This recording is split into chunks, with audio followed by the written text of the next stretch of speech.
رسول اللہ صلی اللہ علیہ وسلم کے سامنے حبشی وہ جو تھے وحشی آتے تھے، کبھی ایک بار مینشن نہیں کیا ہے قاتل ہے میرے چچا کا. جب اس نے معافی مانگ لی تو بات جہاں ختم ہو گئی.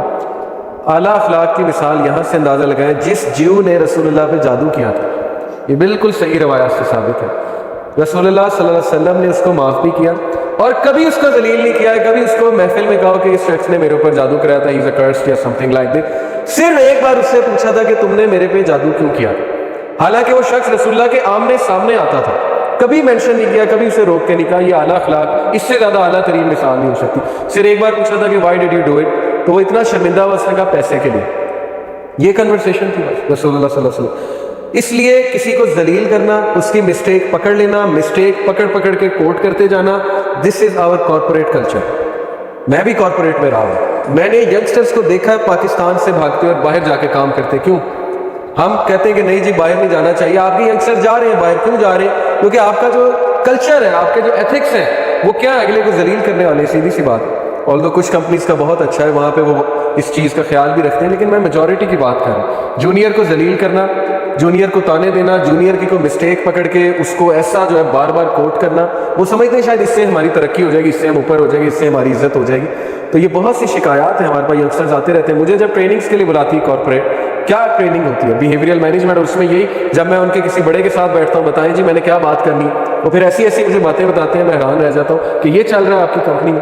تو یہ باتیں سچ ہیں، ہمارے ساتھ تو ظاہر ہے ہمیں بتاتے ہیں اس پر آپ بات کریں، آپ یہ بات کریں. تو یہ چیزیں مسلمانوں سے مسنگ ہیں اور انہوں نے اڈاپٹ کر لی. دونوں آج جتنا مرضی انہیں برا بھلا کہیں، اگر میں کسی گورے کی تعریف کر دیتا ہوں یہ مروبیت نہیں ہے. جس نے محنت کی ہے اس کی تعریف کرنی چاہیے. ان میں بہت خرافات ہیں، ان میں فحاشی ہے، اور اس چیز کا خمیازہ وہ بھگت رہے ہیں. اللہ انہیں بھی ہدایت دے کیونکہ وہ بھی ابن آدم ہیں. لیکن جو چیزیں ان کی زبردست ہیں، جو ویلیوز انہوں نے اڈاپٹ کر لی، جو مسلمانوں کی ہونی چاہیے تھی، سچ بولنا، آنیسٹی، انٹیگریٹی، وہاں کانسیپٹ ہی نہیں ہے. آپ کسی سے جھوٹ بولو، اسے یقین نہیں آئے گا آپ نے جھوٹ بولا. پتہ ہی نہیں کہ یہ جھوٹ کا کانسیپٹ ہوتا کیا ہے. مس کمٹمنٹ ہم دیکھ لیں ہماری کمٹمنٹس کیسی ہیں. انشاءاللہ کا مطلب ہے کہ نو. انشاءاللہ کا مذاق بنا لیا نا. جب کہ ہم سے پوچھے آپ یہ کام کریں، ہم کہتے ہیں انشاءاللہ. اس کا انڈائریکٹ مطلب ہوتا ہے نو. اللہ کے نام کو اور اس بات کو مذاق بنا لیا ہمارے معاشرے نے. جھوٹ یہاں پہ کتنا ہے. دودھ میں ہم کس طرح ملاوٹ کرتے ہیں اور دھڑلے سے منہ پہ جھوٹ بولتے ہیں اس میں کوئی ملاوٹ نہیں ہے. دوائیاں تک ہم نے نہیں چھوڑی. دودھ تو چلو کوئی خریدتا ہے، کسی کے پاس نہیں پیسے ہوتے. دوائیاں جو بچوں کو دوائیاں کھلائی جاتی ہیں اس میں ملاوٹ ہم نے نہیں چھوڑی. کس چیز کی اقدار، کس چیز کی ویلیوز ہیں ہمارے پاس؟ وٹ ڈو وی ہیو جس پہ ہم پرائڈ فیل کریں؟ ہاں ایک بات ہے کہ دین سے بڑی محبت ہے، عاشق رسول ہے، وہ شاید آپ کلیم کر سکیں، لیکن what is the definition of عاشق رسول؟ یہ بھی ایک بات ہے جس پہ بات ہونی چاہیے. میرے نزدیک تو عاشق رسول وہ ہے کہ جس کا اخلاق رسول اللہ صلی اللہ علیہ وسلم جیسا، اور جو رسول اللہ صلی اللہ علیہ وسلم کو ہولسٹکلی فالو کرتا ہے ہر میٹر میں. جب بات ہے انہیریٹنس دینے کی، وہاں پہ عاشق رسول پتہ نہیں کہاں جاتا ہے. خواتین کو انہیریٹنس دینے کی. جہاں پہ بات ہے کہ جائیداد تقسیم کرنے کی، وہاں پہ پتہ نہیں ہمارا عشق کہاں پہ جاتا ہے. یا جہاں پہ لڑائی جھگڑے آئیں، خاندانی لڑائی جھگڑے، چھوٹی چھوٹی بات پہ ناراض ہو جانا، اپنے بچوں کو بھی پوائزن کرنا، انہیں بھی روکنا، رشتہ داروں سے ملنے خود بھی نہ ملنا، جنریشنز کو پوائزن کر دینا کہ یہ غلط لوگ ہیں، یہ ہے، یہ وہ ہے، ان کے پاس نہیں جانا. یہ کون سا عشق ہے؟ یہ چیز ہمارے کلچر میں اس طرح سمائی ہوئی ہے کہ اتنے پرابلمز ہیں پتہ نہیں کیسے حل ہوں.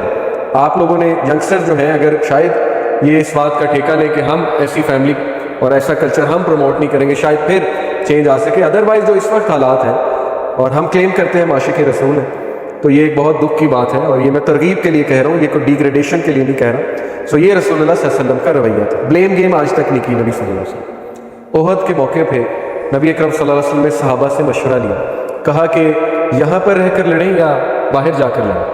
اور رسول اللہ صلی اللہ علیہ وسلم کی پرسنل جو خواہش تھی اور پرسنل جو ویو تھا وہ تھا کہ مدینہ میں ہی رہیں. اور یہ سب کو پتا تھا. ینگ صحابہ، ظاہر ہے ینگ ایج میں بندہ تھوڑا سا ایموشنل ہوتا ہے، تھوڑا اس کا پیشنیٹ اور جذبات زیادہ ہوتے ہیں. ینگ صحابہ نے کہا کہ نہیں ہمیں باہر جا کر لڑنا چاہیے. And they were very loud. تو حضرت حمزہ رضی اللہ عنہ نے بہت غصے سے دیکھا ینگ صحابہ کو. اور جب رسول اللہ صلی اللہ علیہ وسلم اندر تشریف لے گئے تو حضرت حمزہ نے اچھا خاصا ڈانٹا اور باقی صحابہ نے جو اولڈ صحابہ تھے، اور کہا کہ تم لوگوں کو تمیز نہیں ہے بات کرنے کی، تم پروفٹ سے ڈس ایگری کر رہے. تو ینگ صحابہ کو فوراً احساس ہو گیا کہ یہ تو ہم سے بڑی غلطی ہوئی ہے. انہوں نے کہا نہیں، جیسے رسول اللہ کہیں گے ہم ویسے کریں گے. اب حضرت حمزہ اندر جاتے ہیں، رسول اللہ صلی اللہ علیہ وسلم کو کہتے ہیں یا رسول اللہ ہم سے غلطی ہوئی، جیسے آپ کہیں گے ہم ویسے کریں گے. رسول اللہ صلی اللہ علیہ وسلم نے اپنا آرمر پہن لیا تھا، تو انہوں نے بڑے وقار کے ساتھ وجاہت کے ساتھ کہا کہ جب ایک نبی آرمر پہن لے پھر اس کو زیب نہیں دیتا کہ وہ اس آرمر کو اتار لے.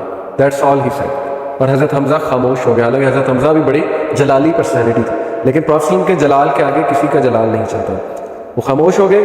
جنگ احد میں مسلمانوں کو بہت سا نقصان اٹھانا پڑا.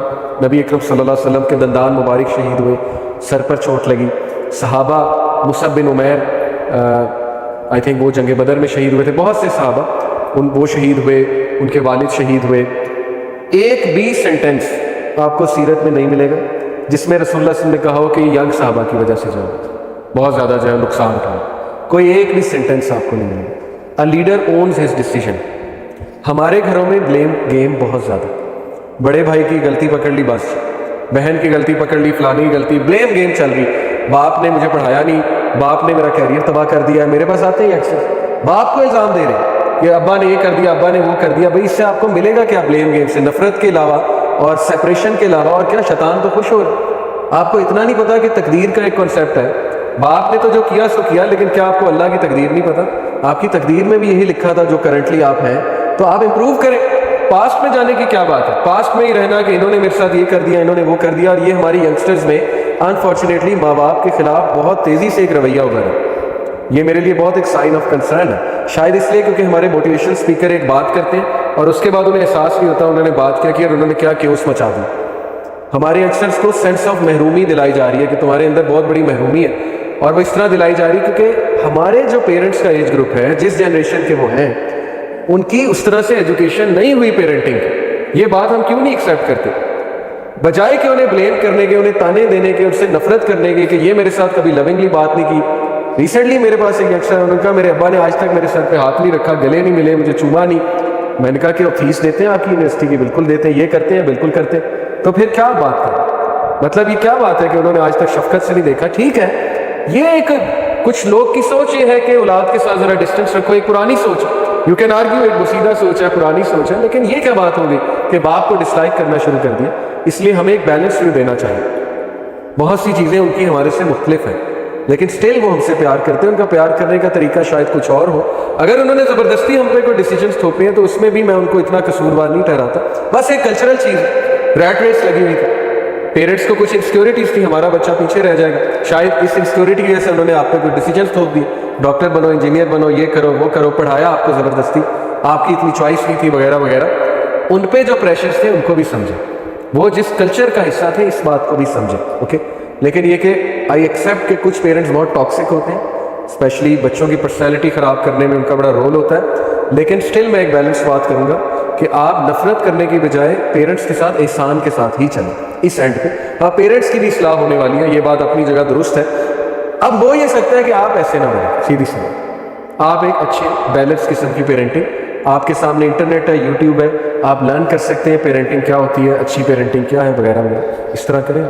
پاسٹ پر رونا اور پیرنٹس کے خلاف ہونا, یہ اس کو میں بالکل بھی ریکمینڈ نہیں کرتا. آپ ان کی خدمت ہی کریں اور آپ جو ہے ان کو بس سپوز اگر بہت زیادتی بھی آپ کے ساتھ ہوئی ہے تو معاف کرنا تو ایک عام آدمی کے لیے بہت ضروری ہے. تو پیرنٹس تو پھر عام آدمی سے تو ظاہر ہے بہت بڑھ کر ہے. اوکے, تو اپنے اندر ایک جذبہ رکھیں ان کے ساتھ چلنے کا, انہیں معاف کرنے کا, اور سینس آف محرومی کوشش کریں اپنے اندر نہ لے کر. جو کچھ سنا گیا اللہ پاک اس پر عمل کرنے والا اور آگے لوگوں تک پہنچانے والا بنائے. مزید اصلاحی بیانات کے لیے ہمارا یوٹیوب چینل MA ریمائنڈر کو سبسکرائب کریں. جزاک اللہ خیر.